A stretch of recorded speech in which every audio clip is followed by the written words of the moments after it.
এই ঢুকেই হচ্ছে এখানে বসার জন্য, এখানে একটা ছোট ফ্রিজ রাখা আছে, বসার জন্য চেয়ার টেবিল দেওয়া আছে।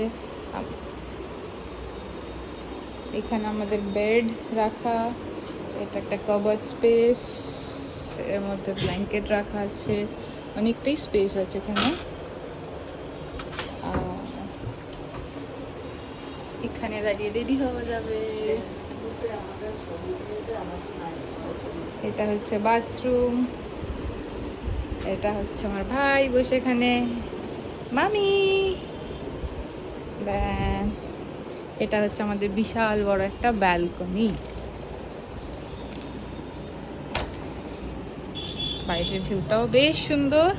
আমরা নিউ দীঘাতে আছি, তো এটা হচ্ছে যে মেন রোডটা, আর এটা হচ্ছে বিচে যাওয়ার রাস্তা। এইটা বারান্দাটাও বেশ বড়, এখানে বসার জন্য দুটো চেয়ার দিয়েছে। সংসারটা বেশ ভালোই কাটবে বোঝা যাচ্ছে।